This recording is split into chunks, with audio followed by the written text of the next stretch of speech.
السلام علیکم ناظرین، آپ دیکھ رہے ہیں ٹاپ نیوز ود زاہد چودھری۔ ناظرین، ہم آپ کو ایک خبر دے رہے ہیں نیپال کے حوالے سے کہ بھارت کے ساتھ تبت کے علاقے میں جھڑپ کے بعد جو ہے وہ چین نے نیپال کو بھی اپنے ساتھ ملا لیا۔ اس کے علاوہ اس نے بنگلہ دیش کو بھی شاندار پیشکش کی ہے، اور اس طرح بھارت کو جو ہے وہ اس نے بالکل خطے میں تنہا کر دیا ہے۔ انڈین اخبار کی ہی ایک خبر کے مطابق بھارت کے ساتھ تعلقات میں کشیدگی بڑھنے کے بعد چین بنگلہ دیش کو لبھانے میں بہت تیزی دکھا رہا ہے، جو کہ بھارت کا اس سے پہلے مضبوط اتحادی تھا۔ اس رپورٹ میں یہ انکشاف کیا گیا ہے کہ چین کے اشارے پر ہی نیپال نے جو ہے اپنے نقشے میں تبدیلی کر کے کئی بھارتی علاقوں کو اپنے ملک میں شامل کیا، اور اسی طرح کے اقدامات کے ذریعے اپنے فوجیوں کی ہلاکت کا بدلہ لینے کی تیاری کر رہا ہے، جن میں چین کو معاشی نقصان پہنچانا بھی شامل ہے۔ چین کی طرف سے بنگلہ دیش کو اس کی 5161 درآمدی مصنوعات پر ٹیرف میں 97% کمی کی پیشکش کر دی گئی ہے۔ اس رپورٹ کے مطابق بنگلہ دیش نے چین سے ٹیرف میں کمی کی درخواست کر رکھی تھی، جس کو بنیاد بنا کر کہ بنگلہ دیش ایک ترقی پذیر ملک ہے، اس لیے اس کے ٹیرف میں کمی ہونی چاہیے۔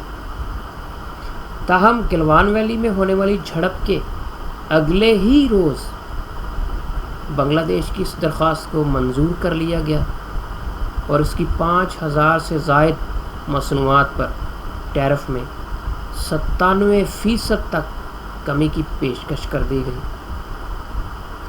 بنگلہ دیش وزارت خارجہ کی طرف سے بھی بیان جاری کیا گیا کہ چین کی طرف سے بنگلہ دیشی مصنوعات میں ٹیرف میں جو کمی کی گئی ہے اس پر 1 جولائی سے عمل درآمد بھی شروع ہو جائے گا۔ اس اقدام سے بھارت کی جو تجارت ہے وہ بری طرح متاثر ہوگی، اور بھارت کو بہت زیادہ معاشی نقصان پہنچے گا۔ اس سے پتہ یہ چلا کہ چین جنگی محاذ کے ساتھ ساتھ بھارت کو معاشی محاذ پر بھی شکست دینے کے لیے کوشاں ہے۔ چین کے معروف تجزیہ نگار اور انٹرنیشنل ریلیشنز ایکسپرٹ وکٹر گاؤ کا کہنا ہے کہ بھارت باز نہ آیا تو چین بھارتی مقبوضہ کشمیر میں بھی اپنی فوج بھیج سکتا ہے۔ ایک انٹرویو کے دوران انہوں نے کہا کہ بھارت اگر حقیقت کو تسلیم نہیں کرے گا تو چین اور بھارت کے مابین جنگ ضرور ہوگی۔ وکٹر گاؤ نے یہ بھی کہا کہ اگر بھارت چینی سرزمین سے دستبرداری سے انکار نہیں کرتا تو انہیں اس بات کا یقین ہے کہ دونوں ممالک کے درمیان ہر صورت جنگ ہوگی، اور اگر ہم بھارت کے موقف کو مان لیں تو پھر چین بھی بھارتی مقبوضہ کشمیر میں فوج بھیجنے کا حق رکھتا ہے، کیونکہ بھارت مقبوضہ کشمیر میں جو کچھ بھی کر رہا ہے اس پر پاکستان کو، نہ صرف پاکستان کو بلکہ چین کو بھی تحفظات ہیں۔ انہوں نے کہا کہ ان کے خیال میں بھارتی حکومت کو اب جاگ جانا چاہیے اور حقیقت کو تسلیم کر لینا چاہیے، کیونکہ بھارت کا موقف درست تسلیم کر لینے کا مطلب پوری دنیا کو خانہ جنگی کی لپیٹ میں لینا ہے۔ یہاں ایک یہ بھی خبر آ رہی ہے کہ چین نے 2 لاکھ سے زائد افواج جو ہے وہ LAC پر لداخ ایریا میں تعینات کر دی ہے، جہاں پر بھارت کے ساتھ جھڑپیں ہوئی ہیں۔ جدید اسلحہ اور جنگی جہاز روانہ کر دیے گئے ہیں۔ اسی طرح بھارت کی جانب سے بھی فوجی آمد و رفت میں اضافہ دیکھنے میں آیا ہے، اور انہوں نے بھی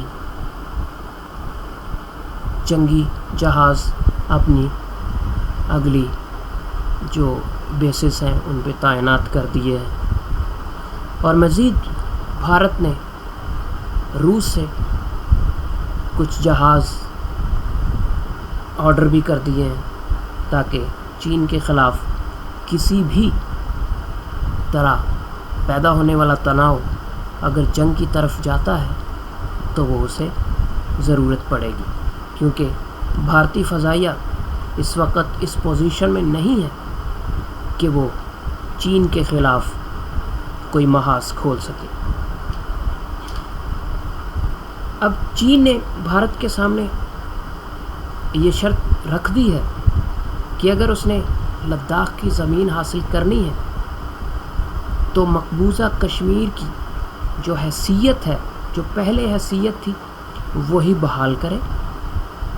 یہاں یہ یاد رہے کہ چین نے لداخ کے 40 سے 60 کلومیٹر تک کے علاقے پر قبضہ کر لیا ہے۔ گزشتہ کافی دنوں سے بھارت اور چین کے درمیان تناؤ چل رہا ہے، اور چینی فوج نے بھارت کو گھٹنے ٹیکنے پر مجبور کر دیا ہے اور بہت سارے علاقے پر قبضہ کر لیا ہے۔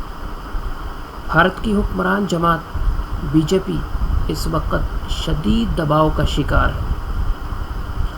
اپوزیشن جماعت خاص کر کانگریس یہ دعویٰ کر رہی ہے کہ چین کی فوج بھارت کے علاقے کے بڑے حصے پر قبضہ کر چکی ہے، جبکہ صرف یہی کہا جا رہا ہے کہ لداخ کے 40 سے 60 کلومیٹر کے علاقے پر قبضہ کیا ہے۔ اس طرح بھارتی حکومت کو جو ہے وہ اپنے ملک کے اندر سے ہی بہت ساری جو ہے وہ تنقید کا سامنا کرنا پڑ رہا ہے۔ اب ٹویٹر پر بھی مختلف ٹرینڈ چل رہے ہیں۔ چائنا اور بھارت کے جو لوگ ہیں وہ مختلف ٹویٹس کر رہے ہیں، اور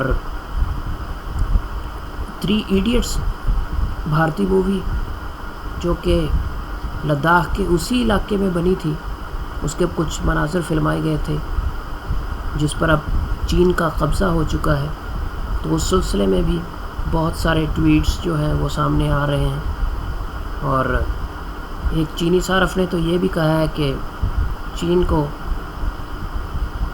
بھارت سے اس فلم کی جو شوٹنگ وہاں پہ ہوئی اور اس میں جو ان کی ٹیریٹری استعمال ہوئی، تو اس کے ان سے جو ہے وہ پیسے لینے چاہیے کہ وہ ان کے علاقے میں شوٹ ہوئی۔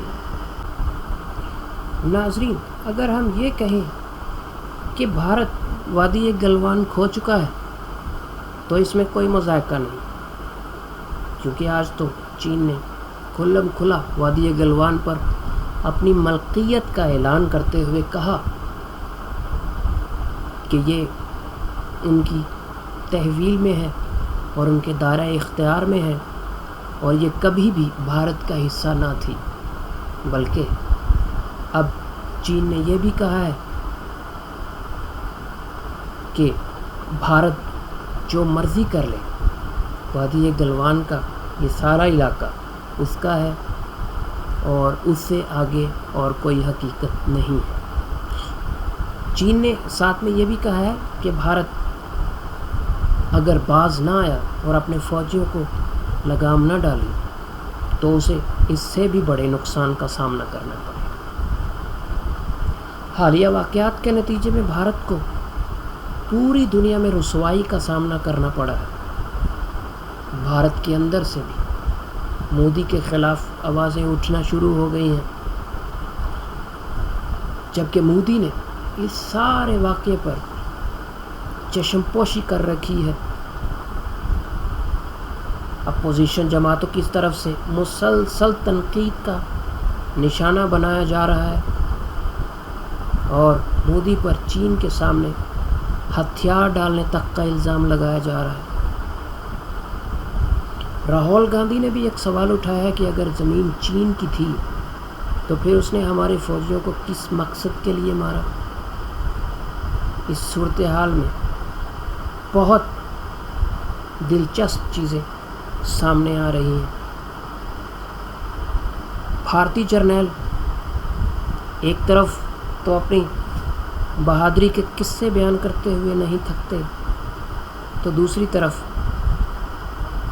حقیقت میں وہ چائنا کے سامنے ہتھیار ڈال چکے ہیں۔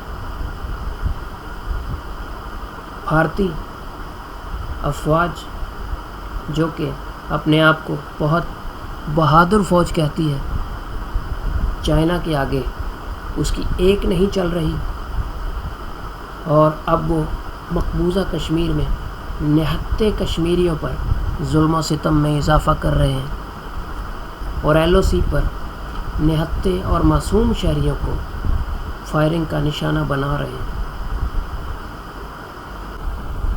ناظرین، بھارت کا امریکہ، آسٹریلیا اور جاپان اتحاد میں شامل ہونا اور جنوبی ایشیا میں امریکہ کا پٹھو بننا چین کو اپنی سلامتی کے لیے خطرہ محسوس ہوا، اور چین اپنی سلامتی کے تحفظ کی بھرپور اہلیت اور صلاحیت رکھتا ہے۔ مودی کے آرٹیکل 35A اور 370 کے خاتمے نے اقصائی چین میں ہندوستانی اداروں کو بے نقاب کر دیا۔ بھارت نے آزاد کشمیر اور گلگت بلتستان پر براہ راست حملہ کرنے کی دھمکی دی۔ اس طرح پاکستان میں چین پاکستان اقتصادی راہداری اور چین کے اہم مفادات کے لیے خطرہ بن گیا تھا۔ چین اپنے مفادات کا تحفظ کرنا خوب جانتا ہے۔ یہ بات واضح ہو گئی ہے کہ بھارت کاغذی شیر ہے جو بڑکے مارتا ہے، اور عالمی سطح کے کھلاڑی بننے سے ادھر چین کے ساتھ ساتھ پاکستان اور نیپال نے بھی اپنی جنگی تیاریاں مکمل کر لی ہیں اور اپنی فوجوں کو بالکل تیار رہنے کا حکم دے دیا ہے۔ اس طرح بھارت کو تگنی کا ناچ نچانے کے لیے چائنا، پاکستان اور نیپال ہر لحاظ سے اپنے آپ کو جنگ کے لیے تیار کر چکے ہیں، کیونکہ بھارت چین سے بھاگنے کی صورت میں پاکستان، یا پھر اگر پاکستان کی طرف اس کی جرت نہ ہوئی تو نیپال کی طرف کوئی ایڈونچر کرنے کا سوچے گا۔ اس لیے تمام مسلح افواج بالکل تیار ہیں۔ نیپال نے بھی بھارت کو بالکل جو ہے وہ آنکھیں دکھانا شروع کر دی ہیں اور اپنی فوجی تیاریاں مکمل کر لی ہیں۔ اب پاکستان بھی ہر لحاظ سے جنگ کے لیے مکمل طور پر تیار ہے، اور تمام تعیناتیاں جو ہیں مکمل ہیں۔ انشاءاللہ بھارت کو اس بار منہ کی کھانی پڑے گی، اور شرمندگی اور لاچاری کے سوا اس کے ہاتھ کچھ نہیں آئے گا۔ ناظرین، ہماری ویڈیو آپ کو کیسی لگی؟ امید ہے اچھی لگی ہوگی۔ ہمارے ساتھ اسی طرح ہماری ویڈیوز کو دیکھتے رہیں، لائک کرتے رہیں، اور سبسکرائب کرنا بالکل نہیں بھولیے گا۔ ناظرین، ہم آپ کے لیے اچھی معلوماتی ویڈیوز لاتے رہیں گے۔ شکریہ۔